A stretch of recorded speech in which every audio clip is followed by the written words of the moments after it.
जब मांगे तो उन्हें भी खाने के लिए मिल जाए।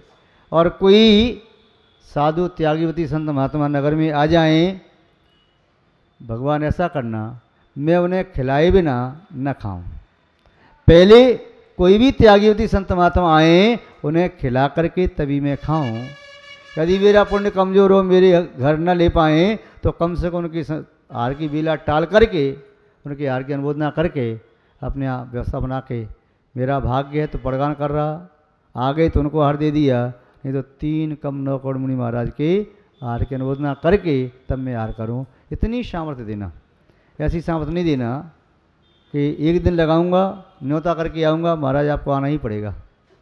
दूसरे दिन की सामर्थ्य नहीं है।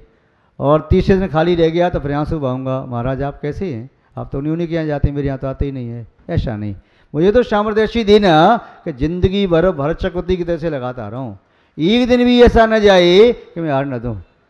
आप कहेंगे महाराज भरत चक्रवर्ती हार देता था, डेली देता था।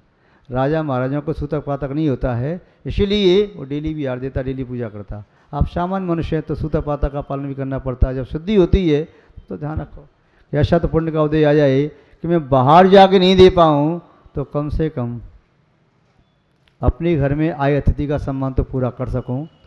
तो साईं इतना दीजिए जहाँ में कुटुंब समाए, मैं भी भूखा ना रहूं, साधु न भूखा जाए। साधु से ऐसे कोई भी धर्मात्मा त्यागीवती सत्पुरुष कोई भी हो सकता है, उसकी भी मैं सेवा कर सकूं, आतिथ्य कर सकूं। चाहे तुम्हारे द्वार पर तुम्हारा मेहमान आए, चाहे तुम्हारे द्वार पर कोई याचक आ जाए, चाहे तुम्हारे द्वार पर कोई धर्मात्मा आ जाए, चाहे कोई भी आ जाए, मेरे घर से लौट करके भूखा न जाए। यदि कोई श्वान भी आ जाए तो उसे भी 2 टुकड़ा रोटी का मिल जाए। गाय भी आ जाए तो 1 रोटी में उसे भी निकाल के खिला सकूं। ऐसा नहीं डंडा मार करके भगानी पड़े गाय, या उसको श्वान को भगाना पड़े, या कोई भिखारी कहने पड़े बाबा अगले घर जाओ यहाँ रोटी नहीं मिलेगी। हाँ तो स्वयं भूखे बैठे हैं, तो कहेगा भूखे क्यों बैठे, मेरे साथ आ जा, मेरा पेटी भरेगा तेरा ही भर जाएगा, आ जा। तो ऐसा ना कहना पड़े कि मेरे पास कुछ भी नहीं है, ये कहना पड़े तू आया है, भगवान ने तुझे मेरे द्वार पर भेजा, किस रूप में भेजा, तो किस रूप में आया है, तो यहाँ से भूखा तो नहीं जाएगा। यदि मेरी थाली में 1 रोटी है तो मैं आज नहीं खाऊंगा, पर आज तुझे तो खिलाऊंगा, तुझे भूखा नहीं जाने दूंगा। इस द्वार से तू निकला है तो बस तू भूखा नहीं जा सकता, अब तो तू भोजन करके ही जाएगा। तो ऐसी भावना भाव कि भगवान मुझे इतना प्राप्त हो जिससे मेरी दृष्टि खराब ना हो। रहीमदास ने लिखा था, रहीमन कहते सुपेट सो क्यों न भयो तू पीठ, रीते मान बिगाड़ई भरी बिगाड़े दीठ। रहीमदास जी कहते हैं पेट से तू पीठ क्यों नहीं हो गया, खाली रहता है तो तेरा कहीं सम्मान नहीं होता, और भर जाता है तो तेरी निगाह खराब हो जाती है, फिर तुझे प्रमाद आता है, प्रमदा चाहिए, फिर तुझे पाप चाहिए, तुझे फिर और कुछ चाहिए, पेटी भरने के लिए चाहिए, फिर तुझे दूसरे का भूखा खाली पेट दिखाई नहीं देता, फिर तू अकड़ करके जाता है, सीना तान के जाता है, और खाली होता है तो तू झुक जाता है। खाली पेट वाला व्यक्ति अकड़ नहीं सकता, वह अकड़ेगा तो पेट में हवा कहाँ से भरेगा, झुक ही जाएगा, कमर दर्द करने लगेगी। और पेट भर जाता है तो झुकने में फिर तकलीफ होती है, अब झुका नहीं जा रहा, ज़्यादा भर गया, अब तो सीना तान के चलता है। चाहे जीव जंतु मरे, भूखा व्यक्ति कहे बाबूजी भोजन है, चल आगे बढ़, चले आते हैं कहाँ से यहाँ पर, और तो डांट फटका भगा दिया। तो पेट जब भूखा हो तो हो सकता है भोजन करने बैठे, बाबूजी भोजन, चल कोई बात नहीं, आधी रोटी तू खा ले, मैं भी खा लेता हूँ। पेट भरने के उपरांत बचेगी तो चाहे फेंक दी जाएगी, उसको देने का मन नहीं होगा। तो भगवान से प्रार्थना कही, भगवान मेरी बुद्धि ऐसी खराब ना हो कि पेट भर करके मैं किसी को खिला ना पाऊँ, और ऐसी भी ना हो कि मैं भी अपना पेट न भर सकूँ। तो इतना ही भावना रखना है कि मेरा पेट खाली भी न रहे, इतना ज़्यादा भर भी न जाए कि मुझे दूसरे के खाली पेटों का ख्याल भी न रहे। तो इसका अर्थ समझ में आ गया कि बुखार वाला है तो बुखार उस पर बढ़ता है, उससे शरीर पुष्ट नहीं होता, शरीर जीर्ण शीर्ण होता है, रोग और बढ़ता चला जाता है। ऐसे ही बाहर के धन से कोई व्यक्ति धनी नहीं होता, धन धनी नहीं बनाता है, धन धनी नहीं बनाता है, मन ही धनी बनाता है। जिसके पास मन हो तो मन से जो धनी है उसे कोई कंगाल नहीं कर सकता, और जो मन से धनी नहीं है उसे 6 खंड का राज्य भी मिल जाए तभी उदारता से दे नहीं सकता। मन उदार है तो देने वाला तुम्हें बहुत देगा, बहुत देगा, बहुत देगा, और मन उदार नहीं है तो देने वाला तुमसे आज दिया है तो उपयोग नहीं कर रही हो तो छीन लेगा, उसे दे देगा जो उपयोग कर रहा है। जिसके काम जिसकी आवश्यकता है उसे दे देगा। तुम्हें कुछ करना ही नहीं है, तुम चौकीदार बन करके ताला बंद कर रखे हो, तुम्हें देने से लाभ क्या है? इसलिए वहाँ से निकाल करके रख देगा। तुम तो बैंक जैसा रखी हो, तो बैंक क्या करती है? तालेबंद नहीं करती, उस धन को दूसरों बांट देती है। ऐसे ही प्रभु परमात्मा की बैंक में तुम्हें प्राप्त हुआ है तो वो यदि उपयोग करो तो ठीक है, नहीं तो उठा करके दूसरे को दे दिया जाएगा जिसे उपयोग कर सके। आगे बढ़े। दह्यमान मृगाकीर्ण वनांतर तरुस्तवत वनांतर तरुस्तवत वनांतर तरुस्तवत वनांतर तरुस्तवत। हाँ जी पढ़िए।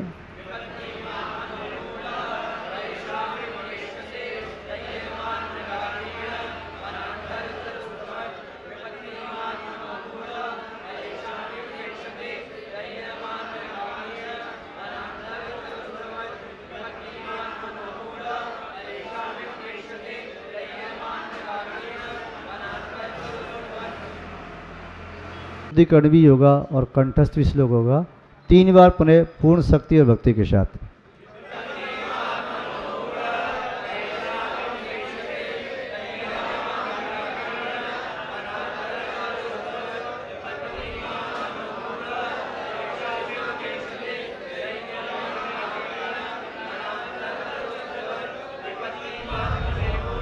हुई आप इस भाव पर पहुंच गई कि जंगल में आग लगी है, कोई व्यक्ति पेड़ पर चढ़ा हुआ है, देख रहा है, विपत्ति आती है, कैसे आती है, ऐसा कोई समझ में कुछ आ रहा है ना। इसका प्रॉपर अर्थ समझ लें अपन। विपत्ति आत्मनः, अपने ऊपर आती हुई विपत्तियों को मूढ़ न ईक्षते, देखता नहीं है, परेशामेव, दूसरों पर आने वाली विपत्तियों की तरह। दूसरों पर विपत्ति आती हैं तब तो देखता है, स्वयं पर विपत्ति आती है तो नहीं देखता कि ऐसी विपत्ति मेरे ऊपर भी आ जाएगी। सामने वाले ने गलत कार्य किया, उसे उसका फल ऐसा मिल गया, मैं भी ऐसा गलत कार्य कर रहा हूँ तो इसका फल मुझे भी मिलेगा, ऐसा नहीं सोचता। उदाहरण बड़ा अच्छा दिया है। उस जंगल के एक ओर तो नदी बह रही है, दूसरी ओर खड़ा पहाड़ है, तीसरी ओर शिकारी जाल फैला करके बैठे हैं, चौथी ओर से जंगल में आग लगी है सामने से। जंगल में लगी आग अब बढ़ती जा रही है। जंगली जानवर इधर दौड़ता है तो नदी में जा नहीं सकता, उधर पहाड़ है, खड़ा सीधा पहाड़ चढ़ नहीं सकता, उधर शिकारी मारने को तैयार हैं। अब कहाँ जा रही हैं वे जंगली जानवर? तो दौड़ते ही सामने वाली रास्ता जो खुली है उधर दौड़ता है, क्योंकि आज शिकारी आए हैं। तो शिकारियों से बचने के लिए 2 रास्ते, एक तो शिकारी है उधर से भाग सकता और एक आग लगी उधर भाग सकता। जहाँ नदी है उसे मालूम है नदी में पानी पीने जा सकते, उसमें डूब गए तो मृत्यु प्राप्त हुई, पहाड़ की ओर में गए तो टकरा करके मरे तो मृत्यु प्राप्त हुए। इधर शिकारी आ गई, ये जाल फैलाएंगे, इधर दौड़ते हैं तो जाल में फंसे तो मृत्यु को प्राप्त हुए। और आग लगी है तो उधर ही जा रही हैं जंगली जानवर। उन्हें नहीं मालूम कि जंगल में अचानक आग लग गई है, बांसों की रगड़ से आग लग गई। तो वे आग लगी तो जंगली अब भाग करके उधर जा रही है। अब लौटें तो लौटें कहाँ? उधर सामने तो शिकारी जाल फैलाए बैठा है और बंदूक लीले करके अंदर घुसा है शिकारी जाल के अंदर। तो जंगली जानवर कहाँ भागेंगे? उधर भागेंगे, आग लगी है, उन्हें नहीं मालूम आग लगी इधर एक साइड में पहाड़ी है और नदी है, इधर जा नहीं सकते। तो वो जंगली जानवर अग्नि में जल रहे हैं, क्योंकि अब कहाँ जाएं? शिकारी पीछे पड़े, इधर पहाड़ है, नदी है और शिकारी पीछे पड़ेंगे तो उधर सामने वक्त दौड़ेगा तो अग्नि में जलेगा। तो अग्नि में झुलस रहे हैं। इस दृश्य को एक व्यक्ति एक ऊंचे पेड़ पर बैठ करके देख रहा है।